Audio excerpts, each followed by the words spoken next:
Douglas County. This is Commissioner Whitney Kenner-Jones, your District 2 Commissioner, welcoming you to our district dialogue.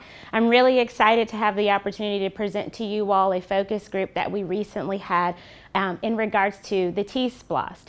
This was a really engaging conversation. We had the opportunity to hear directly from residents about what was important to them. And so we hope that you all enjoyed this opportunity to learn more about what happened in that focus group, and we look forward to hearing from you in the future. Thank you. So first, I just want to thank everybody for taking time out of their day to participate in this small group. My chief of staff and I, Julia, had been having several conversations trying to figure out where did we miss the mark in terms of community information, making sure that our constituents' voices had been heard, and why the TSPLOST did not pass, considering that, as most of you in this room know, our roads and infrastructure in Douglas County are about 25 years behind where they should be development-wise. One of the things that struck me as interesting, though, is that on a bipartisan level, the TSPLOST failed overwhelmingly. So it's not like this was a Democratic issue or a Republican issue. The constituents were crystal clear. They were not in favor of it, and we're trying to find out why. So we wanted to open this up to about 20 people or so that we could have good feedback, engagement, have an opportunity to ask questions. I also need to recognize that we have Director Suleiman Rana from Transportation. This man is brilliant. He really does need to hear your feedback. We could not do nearly what we do from a DOT standpoint, from partnerships to get federal and state funding for the county so that the backs of our taxpayers are not overly burdened by the enhancements and advancements that we're getting. He's making sure that projects come in on target, under timelines, on budget. That's super, super important.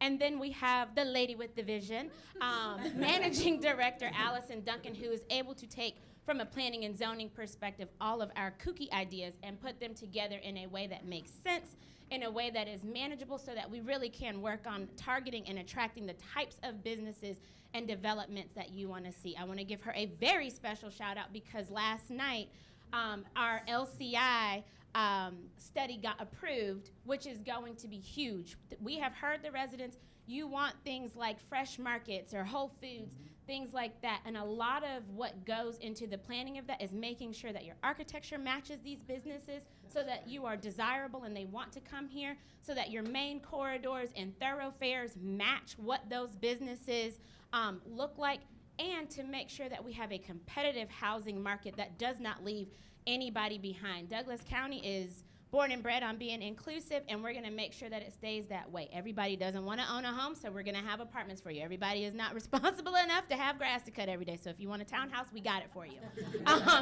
If you want a smaller single-family home, if you want a single-family home on a lot of land, this is one of the people who was tasked with putting that vision together and making it work. She worked tirelessly, coming to every HOA meeting that she was invited to, every evening session, to make sure that what you wanted to see in a development plan has been encapsulated, and I think that the residents will be very pleased with the development to come. So thank you for that, Allison. So as you all know, the referendum was on the ballot on the November election. So by a show of hands, did you check yes or no on the TSPLOST? So that's the whole room.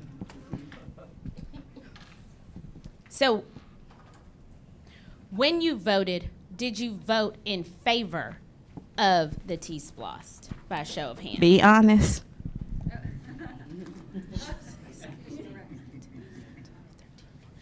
So 15 out of the. Before the election. I don't want to be left out. Oh, how many did you vote against the TSPLOST? Thank you. That's amazing.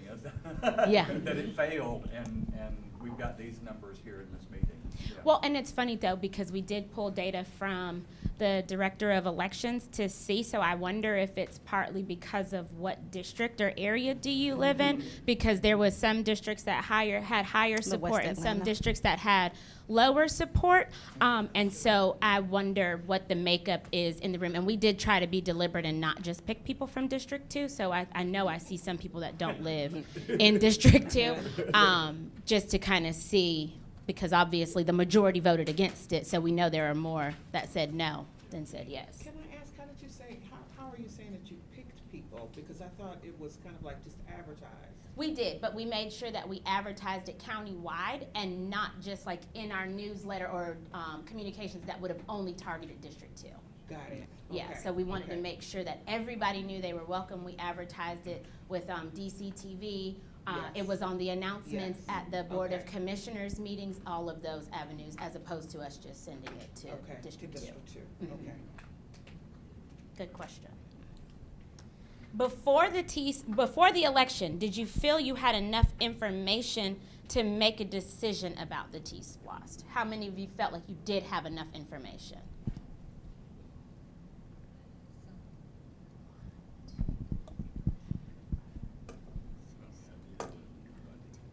So 11. But I don't know if I really need to be counted. Yes, you do. You Yes, are a you do. resident. You are a resident. I'm a resident, but We're You're all voting. kind of in different Okay. capacities, so I say Yeah. yes. Yes. Yeah. Yes. So how many felt like you did not have enough information about the TSPLOST? So 7. On the referendum, and I would just like to add this, everything, and this is not exclusive to Douglas County, I'm sure, everything is so vaguely worded that it takes a Philadelphia lawyer, as my father used to say, to try to figure out the true intent and purpose of that item on the ballot. That is something that, not just in Douglas County, but in the state of Georgia, as far as I know, needs to be looked into. Those items need to be understandable to the average citizen. So would it have been helpful to people if it had been referred to, like back in the day, as a penny tax as opposed to 1 cent or 1 penny? Would that have helped anybody in the room? of course. You do think that that would have been beneficial? Because I asked that because I see on like social media and next door, people were saying, oh, it was a 1% tax, and I'm like, no, it was a one cent, and so I wonder if that caused confusion for people. You don't think it would have made it 1% is 1 cent on the dollar. on the dollar? But people thought also. So my next question is, did people assume or think that it was associated with their property taxes as opposed to sales tax? Someone that said, Yep, go ahead. Yeah, the average person did think it was in that realm, it being a tax, a sales tax, versus it being something different. So I think that was because I had to go and actually go on the state legislative site just to figure out what it was actually saying, because a lot of them didn't make any sense. So you had to go really look at it, and most people didn't take the time to look at it. They just made an assumption, and in that assumption, that's why most likely I think it failed, because they didn't have, because at first I saw it, even though I voted for it, but I had to go back and read up on it, and the average person ain't gonna do that. Right, you're right. And what you just said speaks to what I said. Yeah. And now that you're talking about it, I'm sorry. And now that we're talking about it, I think I might have even misunderstood how it was being done. And I used to work in the TSPLOST area, so some of the wording can get a little playful sometimes. And so, yes, it does. But I knew that my thing was the outcome. It was just, for me, it was just the outcome. Didn't matter how we did it, it was the outcome. But for people who are looking for, I need you to say what's happening. I need to know what I'm being charged. I need to, I'm on top of all of these details. It probably did need to have a little bit more wordsmithing to it.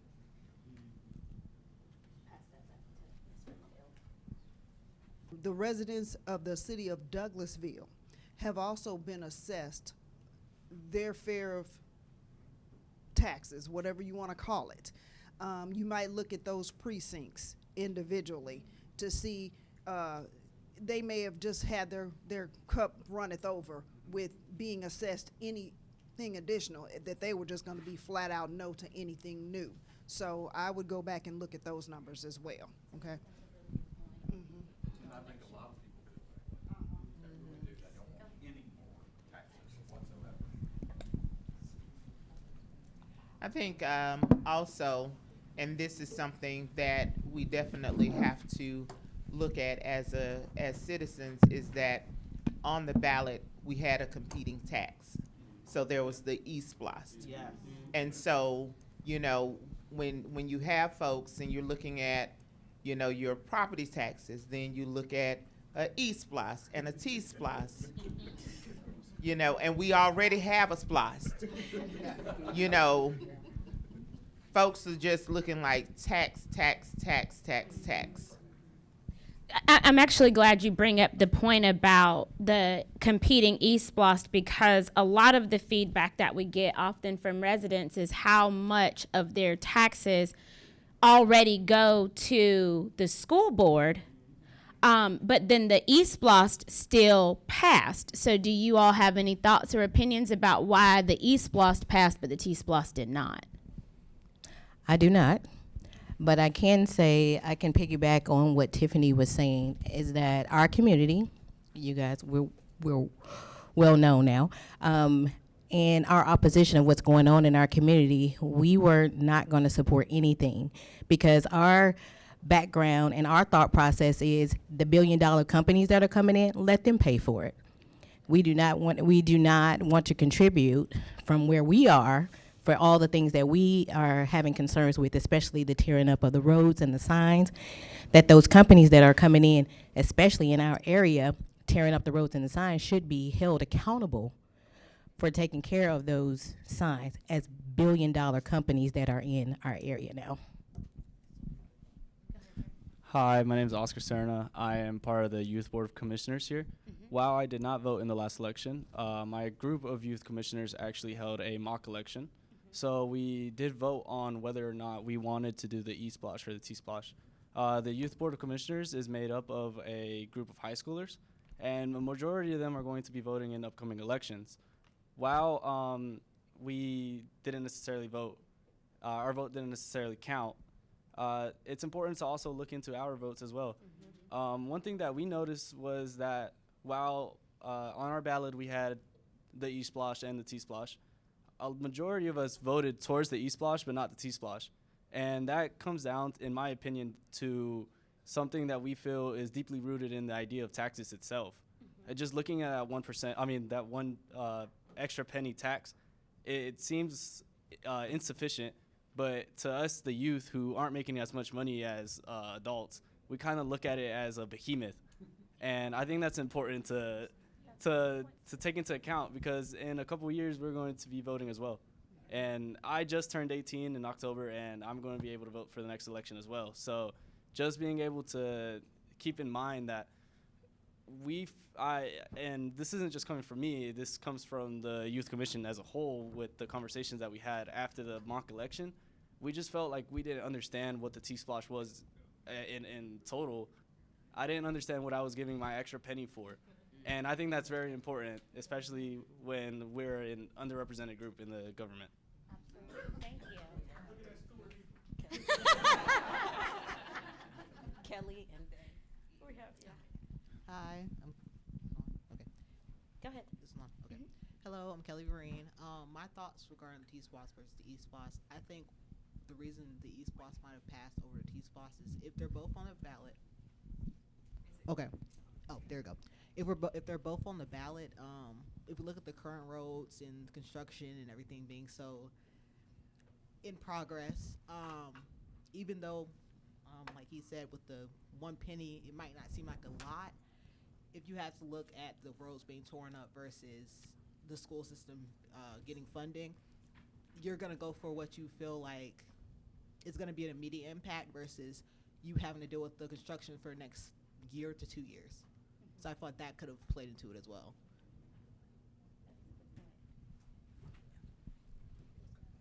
Oh. Okay. My name's Jamila Blossom Game. I've also been out here almost 30 years and love this district. I think also we were tired. It was a lot of changes that all of a sudden happened at one time. You look up and it was stuff everywhere and roads being torn up and people, and then that came. I'm like, look, what else y'all want? Because we don't even understand what's going on in our district and if we still want to be here, because we didn't come out here for all of this. So, yeah, that's how I feel. And I mean, that is a good point to point out. I remember when my mom moved out here in 2004, 4 in Hunter's Crossing. 4. And there was nothing down here. There was one neighborhood back here. And even down, I remember the first time I came down here from North Carolina and I said my mom had moved to Deliverance because why was I driving for 5 miles with no streetlights? What is happening? So I definitely get that rural flavor that is changing very quickly. But we didn't know it was going to be industrial. We didn't know it was going to be warehouses everywhere. We wanted this side to have a little more amenities, but I didn't want it to be a factory town, Yeah. Hey, good evening. My name is Mandy Johnson, and I am born and bred Douglas County. I've never lived anywhere else, and I've only worked in Douglas County. And some of you may think, bless your heart. But yes, but I am very passionate about Douglas County. I grew up on the west side, out in Winston, and in 23 we moved to the city of Douglasville, and we're just like, oh my gosh, we can get places in 3 minutes. You have to plan when you live in Winston to come to Douglasville. That is a planned trip from that side of town. But I wanted to answer the question about EastPLOST and TSPLOST, and in my family, we will always vote for EastPLOST and TSPLOST because we lived when it didn't pass. We saw what happened to our schools when it didn't pass, and we saw what happened to our community when TSPLOST didn't pass.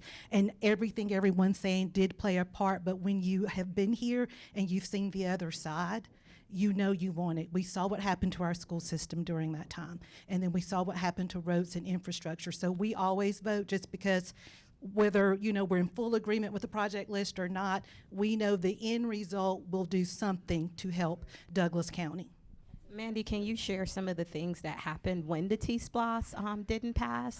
We lost businesses. We lost companies that wanted to come.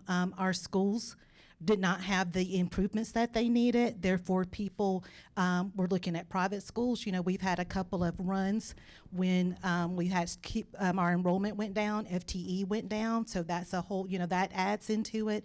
I just remember, we used to have to drive just miles. I remember when my son was born in '97, to get a Babies R Us, we drove to Jonesboro. Because we didn't have the infrastructure to pull in a Babies R Us, a Toys R Us, a Target. I mean, just we used to drive to Austell for Target because we did not have the infrastructure to pull those companies in. People are asking for a Whole Foods and those type of things. It comes down to infrastructure. It comes down to economics. And when you have these pass, then that's when the businesses can see all of that and know that I want to make that investment in Douglas County. That is a valid point.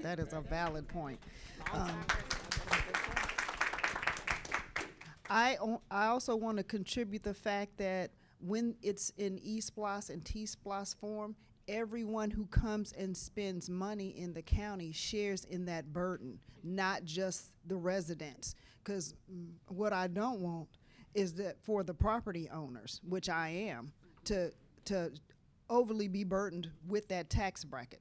So I just know that if it says SPLOST, it is something that is shared by all who consume in Douglas County. That includes everybody who drives away from Alabama just to go to the Sam's. So, just keep that in mind to know that it is going to be shared. And I understand about we don't have any restaurants anymore. All the restaurants are closing. So, and we have to drive into other counties. And the businesses see that, and so they bypass us and go to another county. So we have to invest in ourselves if we want the businesses to invest in us. Did people take into consideration that it was a tax that would be shared amongst people who commute in and out of the county? I think that's what I was going to piggyback off of her. How does it work? It doesn't come out of your check, like some people may think. How it's, well, we know it's sales tax, but people don't know how exactly is it assessed.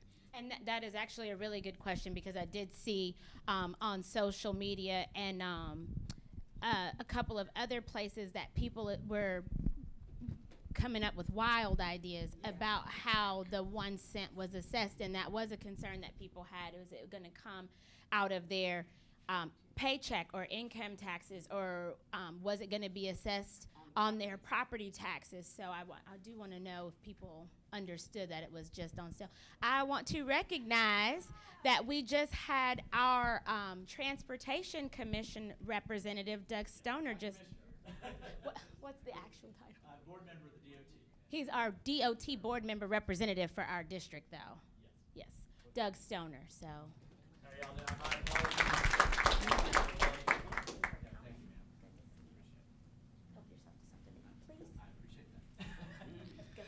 And well, I want to say that again, because of my experience of working in the transportation industry, I'm familiar with TSPLOST, and that's because of I worked with the city of Sandy Springs with their TSPLOST.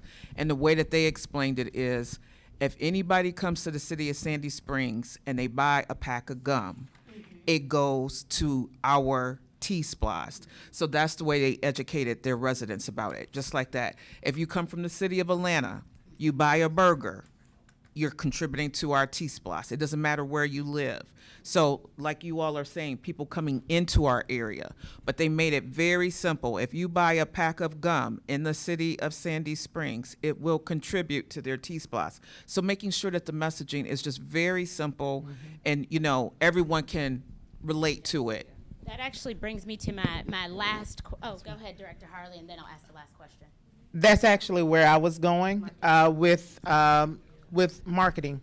So in the absence of clear information, in many, many years of public service, what I've come to know is that in the absence of information, people will make up their own stories. And so I think that when you compare the two, I did see more TSPLOST literature around in driving. And also we have to look at our individual communities. In our community, we have a very active HOA group on Facebook, but not everybody's on Facebook. And most of the residents in our community are also utilize Douglas County as a bedroom community. They only sleep here, but they work and play in other counties. And so, as a county employee, I try to share things in the group, but again, not everybody's on Facebook, so everybody doesn't see that. And so I think that, in the absence of information, people will make up their own stories about what they think it is and then decide accordingly. Hey, good evening, everybody. And this question is for the gentlewoman who has experience with TSPLOST and worked in Powder Springs. So from that county, where did the messaging come from? Did it come from a county page? Was there a nonprofit that was specifically charged with putting out the messaging? How did that work for them? It was their communications department. It was the city's communications staff. So it came from the city. Right. So they had messaging everywhere. They did town halls beforehand. They made sure that the residents, each city council person also did, townhomes in their own areas or whatever, to make sure that they had the two-way communication, just like you're doing now. But it was before the vote took place. And so for those of you who were aware of the TSPLOST, how did you get that information? That we were having? That it was going to be on the ballot at all? Well, our sorority sent out information, so we communicate often, and then also I think I may have reached out or saw something that you sent out to us, and then as the president of HOA, I make sure that not our real who manages our community, but us as board members, we send out emails to our residents directly from the board so that they know what's going on, and with explanation as well. So again, the reason why I was saying about how our community felt, that's exactly how they felt. At that point, it didn't matter what we said it was. And I think this is a good explanation of what it is. They were just not going for anything at the time. It was just too much going on. Our taxes have went up from I can say honestly, from $2,500 to $5,000 in a couple years. But our value of our homes went up. So coming to the meetings with the Board of Commissioners and being able to translate that information back to the community has been very helpful for us. So either you want your home value to go down, or you're going to have it go up, and it's going to be the same tax, right? The same millage rate, and what does that look like for the community? So just getting the information out. I know one of the things that I did talk to citizens about is that we just assume that young adults are just getting the information. They're not going to the government pages. So we definitely have to figure out how to touch that group to make sure that they understand what's going on early, so that they can be a valuable contributor to Douglas County. Okay, thank you. So one of the things I wanted to go back to, I know you were talking about the E-Splosh and why did the E-Splosh do as well as it did. A lot of communities, even here in Georgia, their other splashes did not pass. T-splashes or regular splashes, but the E-splashes did. And I think our communities, we embrace education. And I think a lot of our adults are going to support education regardless.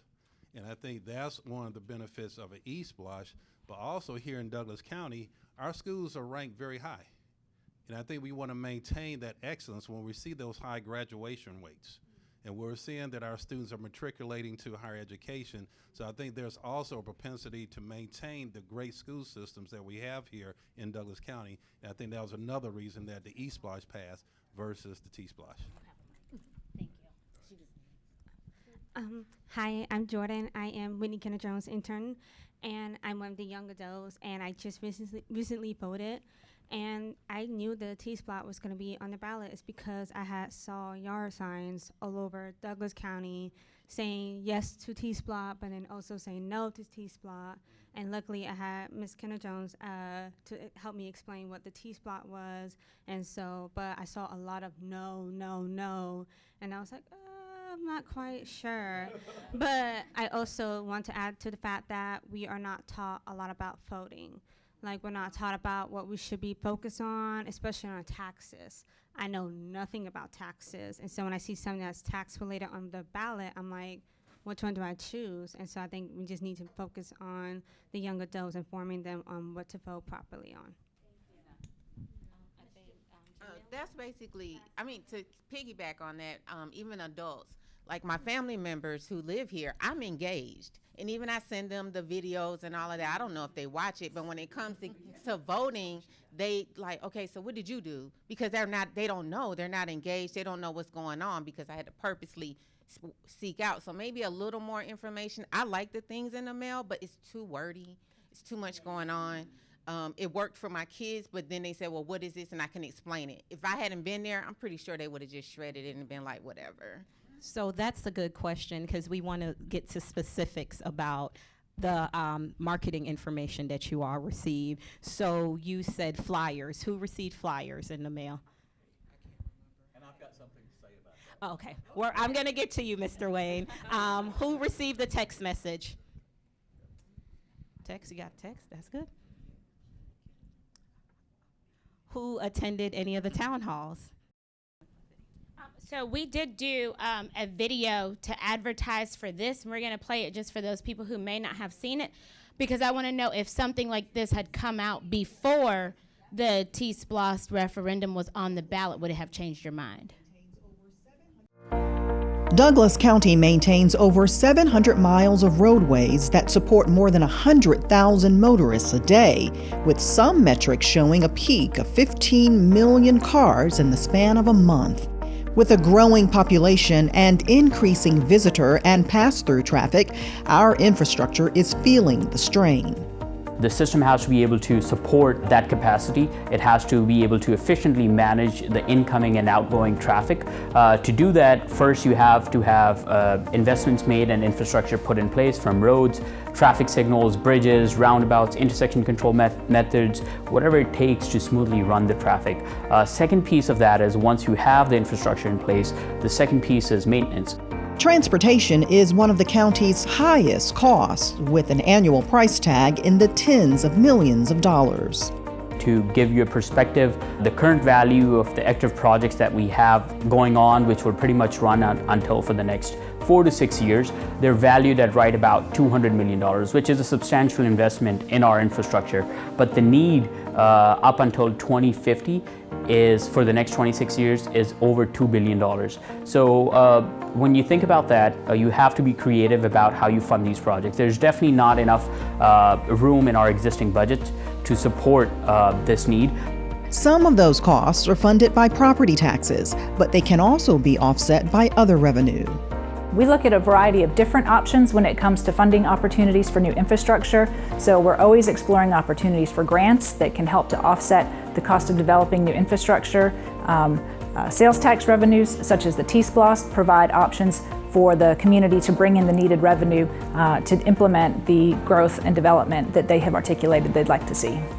A SPLOST is a special purpose local option sales tax, typically 1%, placed on the goods and services we buy, and is shared by visitors and residents alike. The 2016 and 2022 SPLOST, approved by voters, have successfully funded several projects, including the Lee Road Widening Project, sidewalks, fire stations, senior centers, and more. A TSPLOST is transportation specific. It too must be voter approved if a referendum is placed on a future ballot. Because the county did do a very in-depth video that was super detailed. This is a significantly more condensed version. Would that have been helpful? That was still too much information? That's good to know. Douglas County is growing. We got to keep our roads up. TSPLOST stands for that. 1 cent. We need you to vote. Like, all of that is going over my head, and I'm not interested. I just want you to tell me what I need to keep my community going. That's it.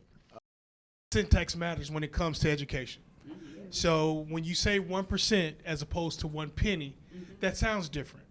So let that be, something that the county takes under advisement when they're talking about things and educating people, that we're using the plainest of language possible when trying to send out a message. So to my dear sister right here who said all of that goes over my head, yes, the messaging has to be brief and it has to be truncated in a way that it maximizes the message in the smallest amount of space and time. Because as we know, in our microwave generations and in our society, everything has to be instantaneous and quick. So the messaging can't be, even though it's educational, it can't go so far in depth into the explanation that it loses people. It's got to be, again, quick, efficient, maximizing the opportunity. So whatever platform you're using, it kind of all has to be formatted in that same way. Give them the Bruce Lee. Yes.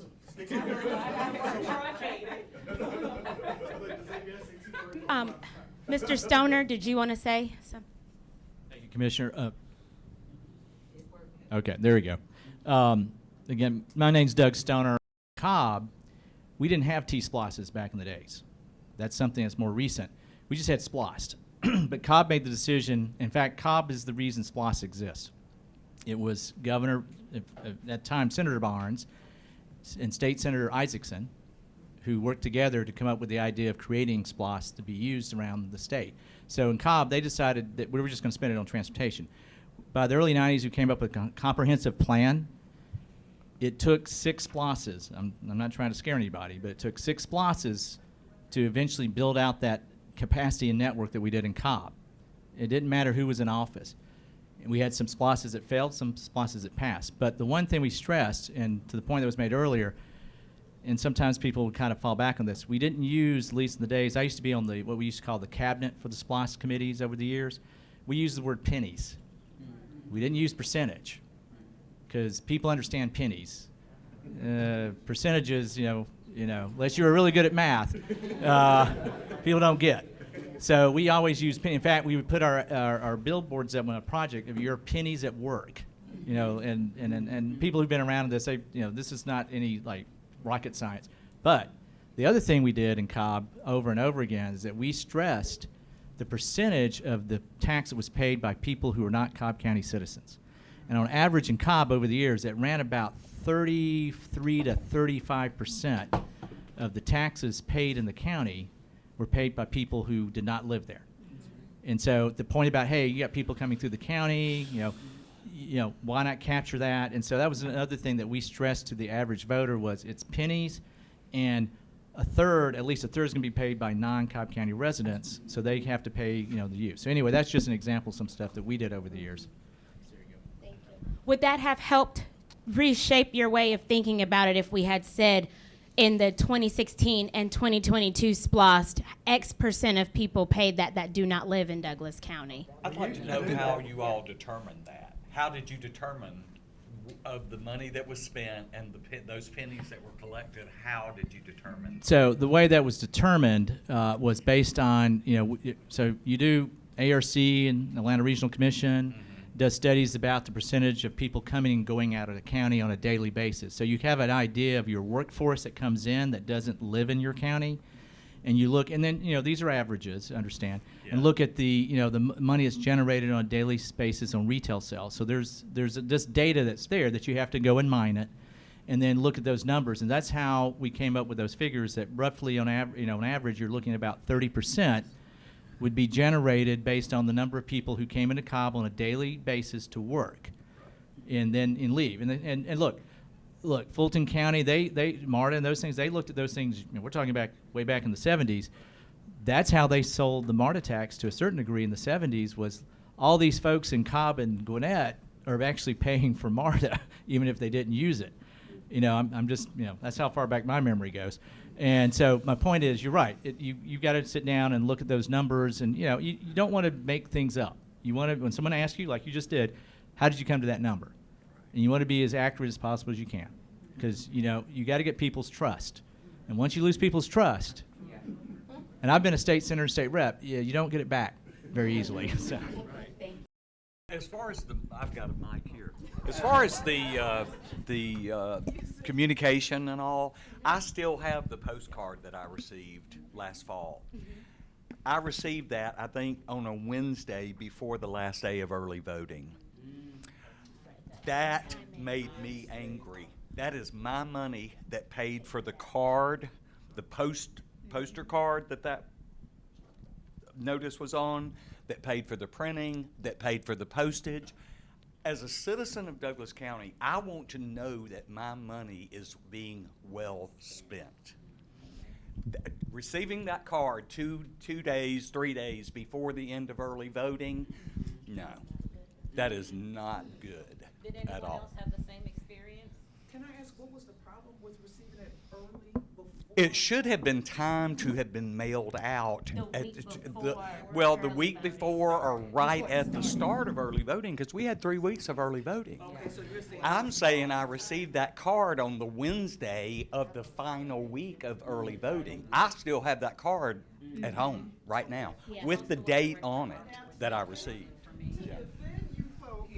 The post office is not all over. That is true. Now, I'm telling you, the postal workers share a lot with me when they come into my office during the day. But also to his point with the postcard thing, you've got 10 seconds. For me, you might have 25. That's the time I go from my mailbox to my dumpster. That's the time you have. That's the and all of it's not coming in my house, is going to the dumpster. Well, You feel the same? It's not okay. Another question though, and I'm going to bring Director Rana up as part of this. Do you feel the same that it should only be for roads if we're having a discussion that having multimodal opportunities for transportation, which includes sidewalks, side paths, different pathways, actually get cars off the road so that we're not That's damaging not them gonna in the happen, same Whitney. way? By and large, that's not going to happen. So people said the same thing in Carroll, and it did have a change. So I'm going to actually, that's a perfect segue. I'm going to have Manager Duncan and Director Rana come up to address those things factually.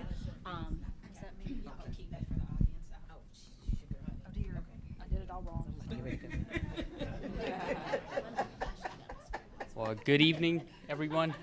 Thank you for such a good turnout and for the candid conversations. This has been very valuable for me personally and for the entire county, I'm sure. With us, we have Allison. Everybody knows her. I just wanted to quickly... Yeah, not so much me. But I quickly wanted to touch upon what Commissioner Kenna Jones left us on.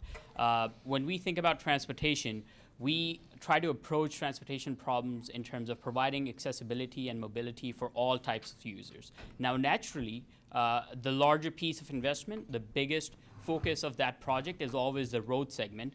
But if with a 48 feet of pavement, if you can add 5 feet of sidewalk to address those who can depend on it, and few riders that we can convert from being on the road to sidewalk, we think it's an investment in our infrastructure. And down the road, it's basically paying towards the road maintenance, the road improvements that you'll eventually have to do down the road.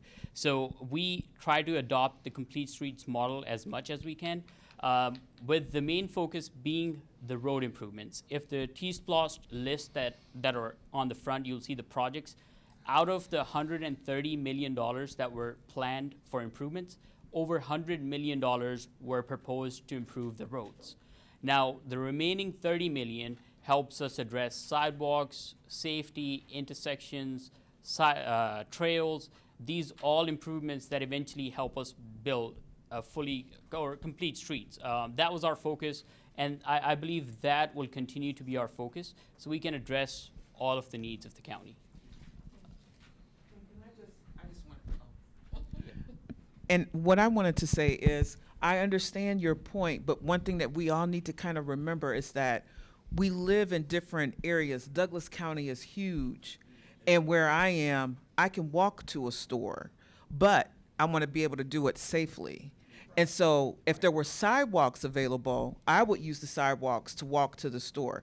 I'm 0.6, I'm a half a mile away from the store.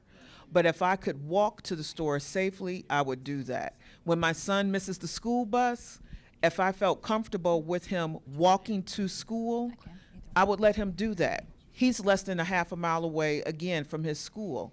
So there are different pockets where we could be, it's where sidewalks make sense. It might not make sense all throughout the county, but in the areas where it makes sense, where there's shopping places to go, not a bridge of no return, but where there's places for us to walk to, sidewalks make sense. I agree, and I believe that is largely being done now.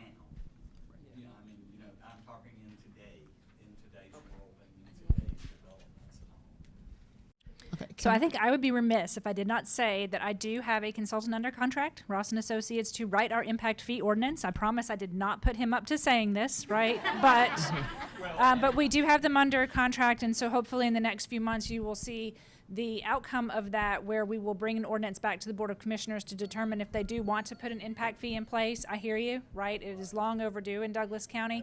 But right now we're working on the methodology to be able to present that to the Board of Commissioners so that we can charge that incremental fee, not just on commercial, but it does on residential, right? So I'm prepared for some of that to not go over well.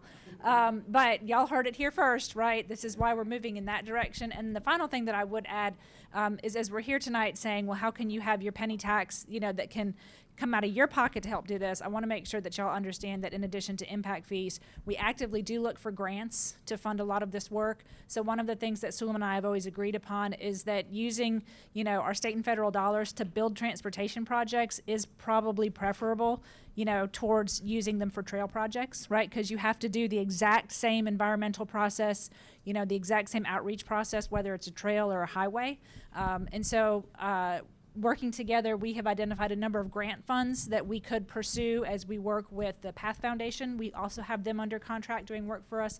And then if you're familiar with the Path Foundation, they have built 300 miles of trails throughout Georgia, and part of their success has been that they, as a nonprofit, can fundraise towards the projects that they are working on. So we are looking at that model with groups like Path Foundation and the Trust for Public Land, who's taking the lead on the Chattahoochee Riverlands Trail, to find those alternative funding sources so that we can devote, the bulk of the resources to the more traditional transportation improvements. But otherwise, I think that's about the best I can add in a transportation forum. So I'm going to turn it back over to the professionals. Can A I? few questions. Yep. I think that, and I had prided myself on coming here as a citizen tonight, but I got to step back into my role as director of 911. I think that a part of the conversation that is always critically lost is that when our roads and infrastructure need repair, and we need to have things like the Lee Road widening project, we have to understand that with all the growth in the county also comes a burden on your public safety and your ability for your public safety to get to you.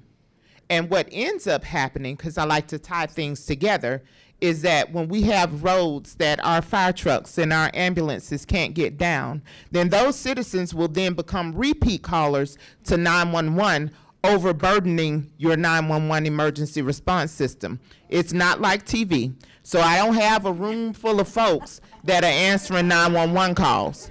So what happens is that impacts your 911 center. It impacts the ability for your first responders to respond. Because recently I was at that Riverside Fairburn Road corridor around 4:30. And my brain is always thinking 911. I'm like, oh Lord, if they needed to get through here, how would that happen? And so that's the thing, like, so the TSPLOST, we don't think about the impact to the other services, critical services that the county provides. And I think that we also need to start having those conversations so that people can understand, because I might not understand a penny, but I understand that if I need to call 911 and get an ambulance, I need them to get to me. Or if you need a fire truck to be able to get into your neighborhood, you don't want them to have to wait until your house burns down before someone can respond. Chris? I was just going to add one thing that's important about the SPLOST, and that one, the commissioner is phenomenal. She has come in and has done so much work. And Suleiman, we met a few years ago. I used to chair government affairs for the chamber. They've worked really close with the federal delegation on Highway 5, Lee Road, there's a jug handle, all these things, because anytime we go after these grants, they're always asking, well, what's a local match? What money do you have? Because they're not going to foot the entire bill.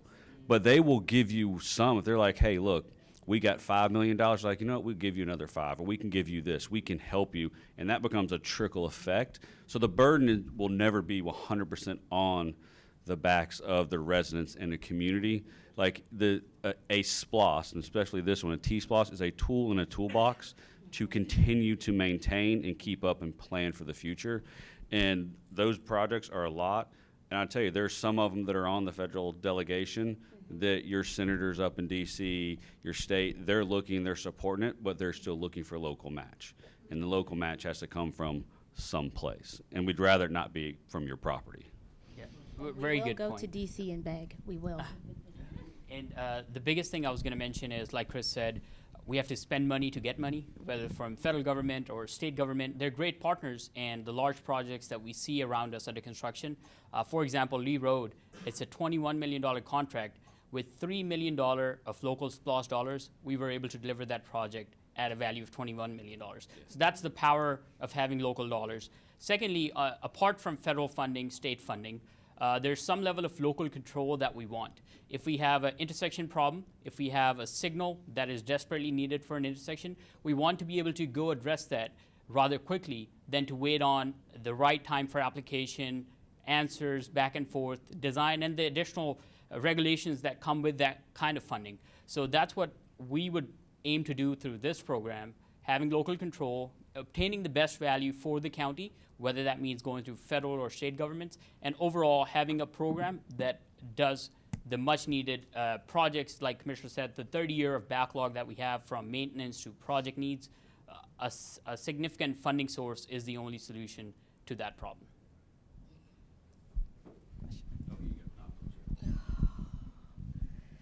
You know y'all drain me, don't you?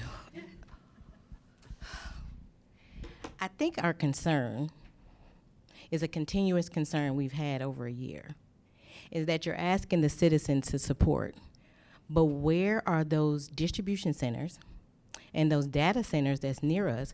What is their contribution? And if we're talking about 911, we have issues where trucks are just sitting in the middle of the street.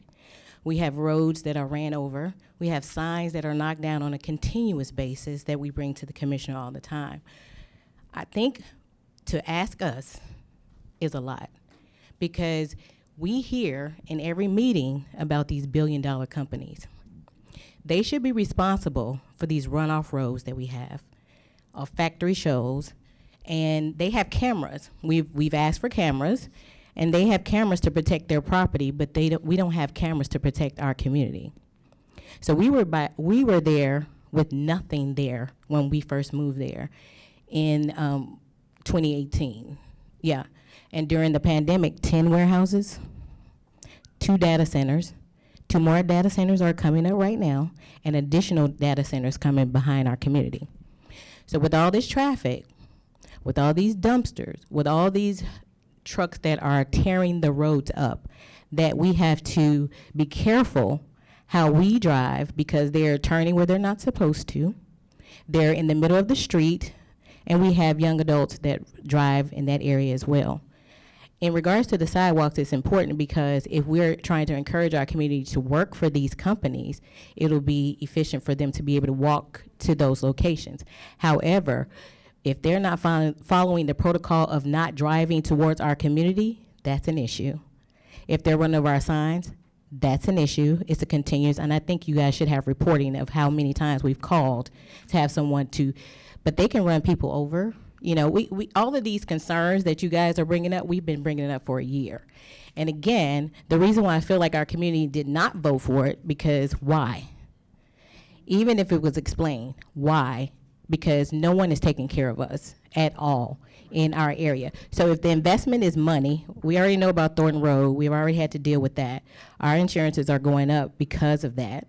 Our insurances are going up because of the way that the environment is being impacted from all of these bills. Why, or have they been held accountable to contribute to the county the way you want us to contribute to the county? Can I add something to that? I'm a newer resident to the community, and one of the things that I heard a lot of is incentives for those businesses to come here. I'm so glad you brought it up. Okay.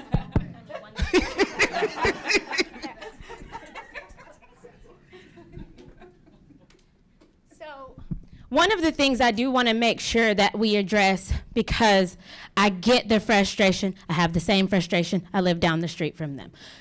So to address Jaton's point first, my biggest thing is knowing where to go to get help and enforcement. We cannot do it all amongst ourselves. The Board of Commissioners does not have unwavering enforcement powers to make people do something. So portions of this are really going to have to depend on citizens going and speaking to the appropriate departments, especially with traffic concerns. So making sure that we are identifying, is this a state route where I need to be talking to the Georgia State Troopers? Is this a state, or is this a county-owned road where I need to be talking to the Sheriff's Department? Is this a city street and I need to be talking to the police department? And then staying on them to enforce it. I am one person and I don't have any control over what they do. I can call them, I can harass them, I can do whatever I want, but they want, please do not call 911. But they do, just like you guys call me, these other people are elected officials as well, and you need to stay on them. If there are trucks constantly parked on your county road, contact your sheriff's department directly, the non-emergency line. Make sure that they are aware. Manager Duncan just said part of what she's trying to do to make sure that counties' businesses are paying into this is by coming up and developing an impact fees resolution. We heard y'all loud and clear that people want that. We are supportive. We are going to see what she comes up with, so that will address some of that. For incentives, there are only currently 9 businesses in the county that are on a tax incentive plan. We have not abated your taxes to death. People keep hearing that. It is not true. I am actually now the chair of the Tax Abatement Committee to ensure that we are managing compliance appropriately, that people who have promised to bring certain numbers of jobs, to provide additional road developments, all of these things are paying at the amount that they are supposed to be paying at, and that when they are not in compliance, we are appropriately clawing that money back so that we have money to give to departments like planning and zoning and transportation to make the improvements and enhancements that you want to see. Also, to make sure that we have local matches available to us so that we can go to DC and lobby for those additional funds. I went to the Douglas County Day at the state capitol and in DC. So I'm going to advocate for what you want, but we have to have appropriate mechanisms to do that, and we also have to have local support staying on your other elected officials, because it's not just us. So we'll just let you guys add your thoughts, last thoughts, things that you really want to make sure that we know, ideas for projects, what you want that to look like. We had planned for you all to report back out, but again, in the interest of you all's time, we want to be respectful because we're about 20 minutes over. Director Rana, did you have any closing remarks, or Manager Duncan, anything else you wanted to add? Well, go ahead. Just to close out, I think the only thing I can think of is the biggest thing we are doing at the department level is to recognize that the state we're in and how do we move forward. One thing we don't want to do internally and externally is to let past decisions define our future trajectory. The great thing about TSPLOST, like Mr. Stoner said, his numbers were very accurate. The portion in TSPLOST paid by non-residents, it's more than 30%. The conservative estimate for Douglas County was 34%. So when we talk about making outsiders or new developments pay their fair share, I think these are the tools that can help us do it. And with the impact fees, like Allison spoke about, these are the measures that we've all heard from you, we've all thought about it, and these are some things that we're working on. And the support that we've seen today, I'm truly thankful. The input was very valuable. So thank you for being here tonight. Thank you. Thank you for hosting it.